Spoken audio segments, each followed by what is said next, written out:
महाराष्ट्रातील सर्व जिल्ह्यातील ताज्या बातम्या आणि घडामोडींसाठी सबस्क्राईब करा आपल्या हक्काचे निर्भीड शोध लाईव्ह चॅनल आणि दाबा बेल आयकॉन। आज उरण तालुक्यात शनिवारी 28 जून 2026 रोजी अवघ्या काही तासांच्या अंतराने दोन वेगवेगळ्या ठिकाणी अज्ञात व्यक्तींचे मृतदेह आढळून आल्याने परिसरात खळबळ उडाली आहे। पहिली घटना दुपारी सुमारे 1:30 वाजण्याच्या सुमारास उरण रेल्वे स्थानकाच्या बाहेर उरण पनवेल मार्गालगत साचलेल्या पाण्यात एक मृतदेह सापडून आला। स्थानिक नागरिकांना या अज्ञात व्यक्तीचा मृतदेह दिसून आल्यानंतर त्यांनी तात्काळ उरण पोलिसांना माहिती दिली। त्यानंतर उरण पोलीस व सिडको अग्निशमन दलाच्या मदतीने मृतदेह बाहेर काढून पुढील तपासासाठी ग्रामीण रुग्णालयात हलवण्यात आला।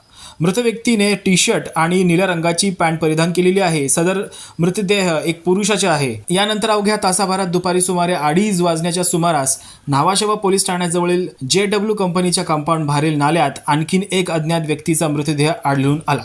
माहिती मिळताच न्हावाशेवा पोलीस घटनास्थळी दाखल झाले। स्थानिक नागरिकांच्या मदतीने मृतदेह बाहेर काढून पुढील तपासासाठी पाठवण्यात आला। हे दोन्ही मृतदेह पुरुष आहेत। एकाच दिवशी उरण तालुक्यात दोन वेगवेगळ्या ठिकाणी अज्ञात व्यक्तीचे मृतदेह आढळल्याने नागरिकांमध्ये भीती आणि खळबळ निर्माण झालेली आहे। दोन्ही मृतांची ओळख पटवण्याचे प्रयत्न सुरू असून कोणाची व्यक्ती बेपत्ता असल्यास त्यांनी तात्काळ उरण पोलीस ठाणे आणि न्हावाशेवा पोलीस ठाण्याशी संपर्क साधावा असे आवाहन पोलिसांकडून करण्यात आलेले आहे। निर्भीड शोधसाठी सुयोग गायकवाड, उरण।